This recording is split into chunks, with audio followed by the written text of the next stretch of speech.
Hi everyone, VSO Marketing Manager Margot Van Horn here, and I've got Bonnie Klimowski calling in from Fairfax, Vermont. She has been a cellist with the VSO for over 25 years. Thanks for joining, Bonnie. Thank you. So what was a typical workday like for you back before the pandemic? Typical work day. Well, I would say that my days, I try to begin them with being quiet. I mean, this is really hard to explain. I have 6 cats. So of course I have to get up and feed all the cats. And 2 of them are feral cats outside. So, that's kind of lots of motion and taking care of them. And then after I do that, I like to just sit on the couch and be quiet and read a book with a cat or 2 on my lap. And literally, whether I have concerts in the afternoon or whatever, that's how I start my day. And musicians never really have typical days because there are teaching days and there are performing days and practice always somewhere in there. So depending on what would be going on. And then there are the fiddlesticks days. I play in the fiddlesticks string trio, and sometimes we go out in the schools, and then I might be getting up at 4 in the morning so I can leave at 6 and drive for 3 hours or whatever, and then do 3 shows and then come home and teach or whatever. So what's a typical day like for you now? Oh, my mornings are lovely, lovely, lovely, quiet, always. And I have time to fix food. I mean, like I'm cooking and enjoying meals with my husband and thinking about gardening and doing some practice, but it's mostly things that I have neglected, areas of my technique that I'm working on. And I'm not practicing orchestra music. I'm practicing solo pieces that I just want to learn. Nice. It's wonderful, really. Yeah, I was gonna say that sounds pretty good. That Yeah, it is wonderful, actually.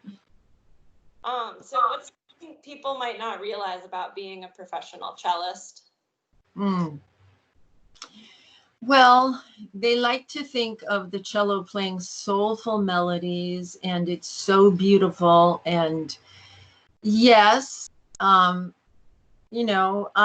love soulful cello melodies and all of that, but practicing is very hard work, and it's not pleasant to listen to. So if somebody were to stand outside my studio and listen, they would probably hear a pitch, an electronic pitch going,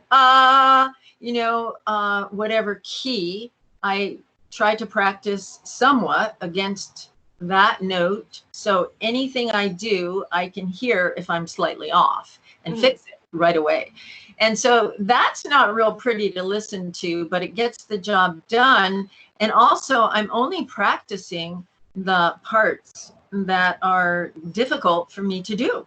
And so I'll have a metronome clicking and I'll do slow and a little faster, and then boom, tempo.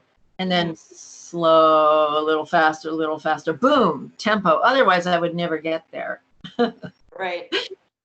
Yeah, and it's not really, excuse me, it's not really beautiful melodies that I hardly ever do them because, I do them. I make sure that they sound good, but they're the things that are easier for me. And it's usually the fast passage work and the awkward things that I'm practicing. And so I guess, that hard work is not just, oh, what a beautiful thing I'm playing. No, it's not like that. Yeah. It's not glamorous, the stuff that you have to spend time on. I guess you could put it that way. Yeah. So what's the most unusual show you've ever played, if you had to pick one? There have been quite a few, but one that really takes the cake. I was talking with my husband, Steve, the other day, and we met each other in Toluca, Mexico. It was our first orchestra job out of school. It was a full-time orchestra. It was La Orquesta Sinfónica del Estado de Mexico, which was a big symphony orchestra in Mexico. And we played in glamorous concert halls in Mexico City, like 3 of them a week. But we also did a couple of concerts in addition to that in little towns outside of Mexico City. And one day, all of those towns, by the way, those little towns only have a beautiful church. And the churches often have a glass dome at the top with windows in it. And one day we were there with the orchestra and we were packed into a little church in Metepec. And this is the town outside of Mexico City. And as we were playing some really bombastic piece, suddenly we heard this crash and shatter. And it was like stuff rained down on top of us. Well, and the assistant conductor was conducting the piece. He just went like that and he left the stage, and there we were. And the principal cello crawled under his chair and everybody else was pretty much just kind of looking around waiting.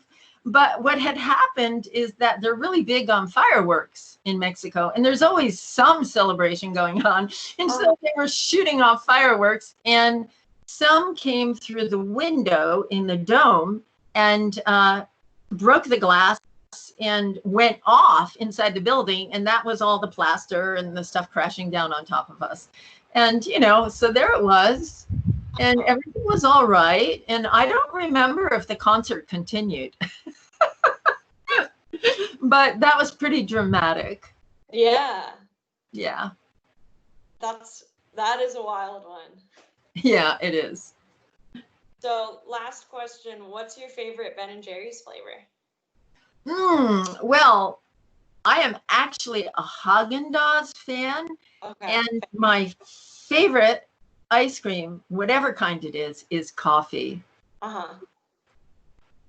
Probably because you're always getting up early in the morning with the 6 cats. You're a big coffee person, or? I am a big coffee person. I am. I love coffee. And I love Haagen-Dazs coffee ice cream the best. All right. Well, thanks for chatting, Bonnie. Thank you.